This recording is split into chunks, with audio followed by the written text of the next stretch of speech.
స్థానిక సంస్థలకు జరిగిన ఎన్నికలు ప్రధాని రిషి సునాక్ పదవికి గండం తెచ్చిపెట్టేలా ఉన్నాయి. త్వరలో జరగనున్న సార్వత్రిక ఎన్నికల నేపథ్యంలో ఈ ఫలితాలు ఆ పార్టీపై తీవ్ర ప్రభావం చూపిస్తున్నాయి. గత 40 ఏళ్లలో ఎన్నడూ లేని విధంగా కన్జర్వేటివ్ పార్టీ ఘోర పరాజయాన్ని ఎదుర్కొంది. దీంతో అక్కడి ప్రతిపక్ష పార్టీలు యూకే పార్లమెంట్లో రిషి సునాక్ ప్రభుత్వంపై అవిశ్వాస తీర్మానాన్ని ప్రవేశపెట్టాయి.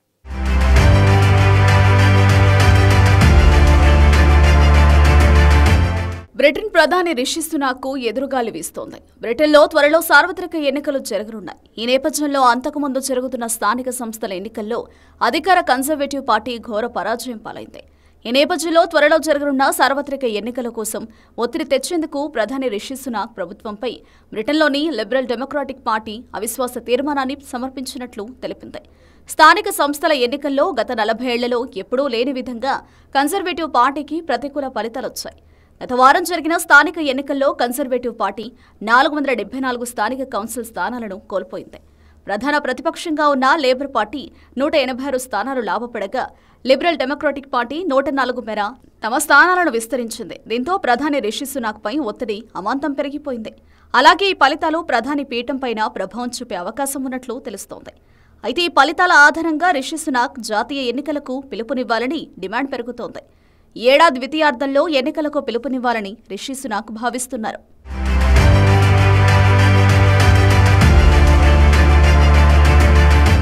ఈ ఎన్నికల ఫలితాల ఆధారంగా ప్రతిపక్ష లిబరల్ డెమోక్రాటిక్ పార్టీ అవిశ్వాస తీర్మానాన్ని ప్రవేశపెట్టినా అది వేగిపోయే అవకాశం ఉంది.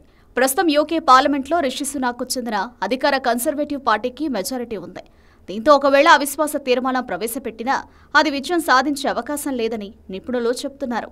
ఈ స్థానిక ఎన్నికలు దేశంలో రిషి సునాక్ అతని ప్రభుత్వానికి తక్కువ మద్దతు ఉన్నట్లు చూపించాయని, దీంతో తాము అవిశ్వాస తీర్మానాన్ని ప్రవేశపెట్టనున్నట్లు లిబరల్ డెమోక్రాటిక్ పార్టీ నేతలు తెలిపారు. అయితే ప్రస్తుతం ఉన్న ప్రభుత్వం ప్రతిపక్ష పార్టీ ప్రతిపాదించిన ఈ మోషన్ను అనుమతించే అవకాశం లేదని తెలుస్తోంది. సాధారణంగా అవిశ్వాస తీర్మానం నెగ్గితే అధికార పక్షం రాజీనామా చేయడంతో పాటు ఎన్నికలకు పిలుపునివ్వవచ్చు.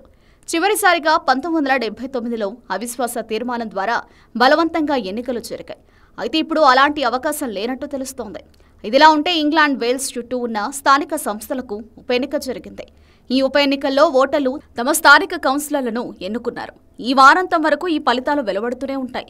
వచ్చే ఆదివారం నాటికి ఇక్కడ ఫలితాలపై ఓ స్పష్టత రానుంది. ఈ ఎన్నికల్లో టోరీలు వందలాది సీట్లను కోల్పోయేలా కనిపిస్తున్నట్లు విశ్లేషకులు అంచనా వేస్తున్నారు.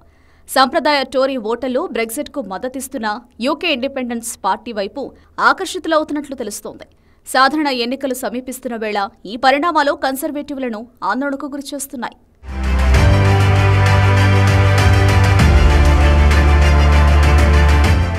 మరోవైపు బ్లాక్పూల్ సౌత్లో జరిగిన ఉప ఎన్నికల్లోనూ కన్జర్వేటివ్ పార్టీ ఓటమి పాలైంది. ఆ పార్టీ అభ్యర్థి డేవిడ్ జోన్స్పై లేబర్ పార్టీ అభ్యర్థి క్రిస్ వెబ్ విజయం సాధించారు. కన్జర్వేటివ్ పార్టీ నుంచి 26% ఓటింగ్ లేబర్ పార్టీకి స్వింగ్ అయింది. 1945 తర్వాత జరిగిన ఉప ఎన్నికల్లో ఇదే అతిపెద్ద విజయమని రాజకీయ విశ్లేషకులు చెబుతున్నారు. గత 40 సంవత్సరాలుగా స్థానిక సంస్థల ఎన్నికల్లో ఇదే దారుణ ఫలితమని, కన్జర్వేటివ్ ప్రభుత్వ పనితీరును అంతా గమనిస్తున్నారని తెలిపారు. మరోవైపు బ్లాక్పూల్ సౌత్ ఉప ఎన్నికల్లో కన్జర్వేటివ్ పార్టీ మెజారిటీ తారుమారైంది. తాము గెలుస్తామనుకున్న స్థానంలో ప్రతిపక్ష లేబర్ పార్టీ ఘన విజయం సాధించింది. ఈ ఉప ఎన్నికల్లో తమ పార్టీ 26% ఓట్లతో గెలుపొందడం బ్రిటన్ రాజకీయాల్లో కీలక పరిణామమని లేబర్ పార్టీ నేతలు తెలిపారు. ఇక ఈ వారాంతంలో లండన్ మేయర్ ఎన్నిక ఫలితాలు వెలువడనున్నాయి. ఈ క్రమంలో లేబర్ పార్టీ లండన్ మేయర్ అభ్యర్థి సాదిక్ ఖాన్ మూడోసారి తిరిగి ఎన్నికయ్యే అవకాశం ఉందని భావిస్తున్నారు. ఏడాది చివరిలో జరగనున్న సాధారణ ఎన్నికల ముందు వచ్చిన ఈ ఫలితాలు లేబర్ పార్టీకి అనుకూలంగా మారాయన్నారు.